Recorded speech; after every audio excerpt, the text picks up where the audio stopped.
Our next presentation is entitled Gender Bender, Clearing Up the Blurred Lines of Gender Participation in High School Sports.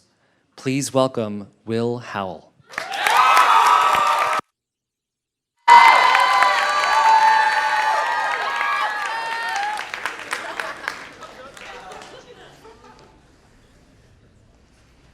Holly, being the only girl on her team and in her first ever varsity football game, threw a jaw-dropping 42-yard touchdown pass on her very first pass attempt. Coaches screamed from the sidelines as parents hollered from the bleachers. Those on the field sprinted to the end zone to celebrate, while those on the sidelines cheered and chanted as all eyes were on Holly. When she made that pass, the whole crowd went wild, and you could see the support from her teammates. Assistant Principal Aaron Brown told ABC News. I'm sure Coach Les Robinson, head coach of our football program, wouldn't mind having a few more skilled players on his team. The fact is, we are in need of players, and we have in the past had capable and talented female athletes willing to play on our team. A provocative yet serious question we should ask ourselves is, shouldn't we consider utilizing the variety of strength and speed that is possessed in both our male and female athletes? That is, why would we continue to close the door on female athletes with the desire to play the sport of football if they can indeed strengthen and benefit our program? Although the practice of girls playing in boys' sports is becoming more accepted in high school athletics, I argue that it is incumbent upon us to allow only boys to compete with boys and girls to compete with girls, due to the health risk it poses to girls and the inevitable decline of participation in female sports. Wanting to create an even better football program for our school may seem like reason enough to recruit as many female athletes as possible. However, many people are unaware of the possible negative implications from such a decision. We must turn away from this growing practice of allowing high school girls and boys to compete with one another, because the male body was built with certain physical advantages that not only allow men to outperform women in many sports, but put females at a higher risk of injury. An important factor to consider is that men are born with larger levels of testosterone in their bodies than women.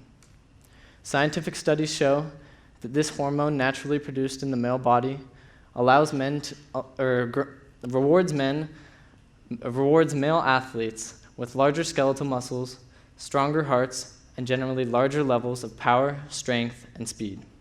Additionally, due to weaker muscles and looser supporting tissues, women are more prone to injury.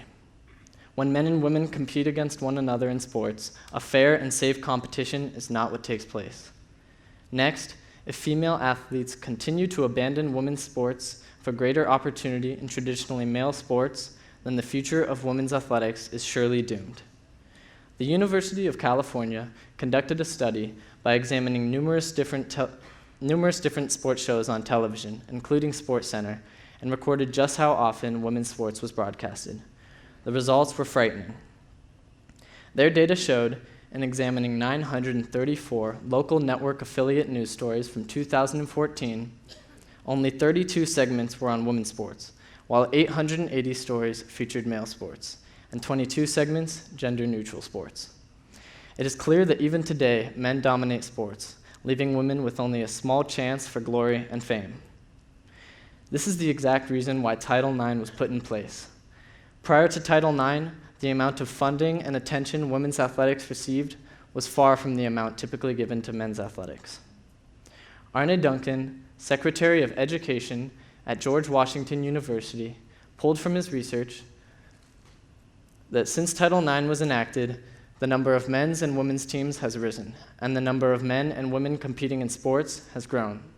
We have absolutely come a long way, he says, but we still have a distance to travel. If we allow women to compete in male sports, star athletes from women's teams will be stolen away,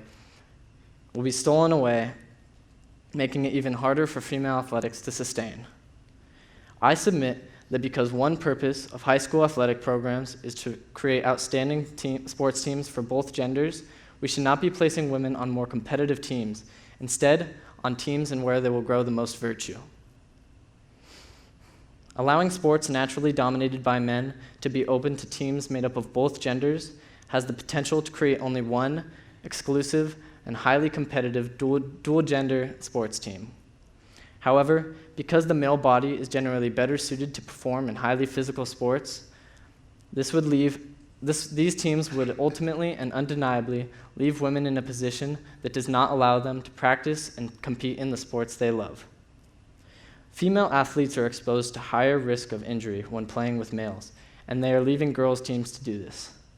Not only is this a matter of safety, but moreover, we want these girl athletes to be representing girls' teams instead of pouring their talent into boys' teams. The solution to this dangerous trend in high school sports is not blurry. Keep the lines between male and female athletes clear. Boys compete with boys, and girls compete with girls. Only then will everyone win. Thank you.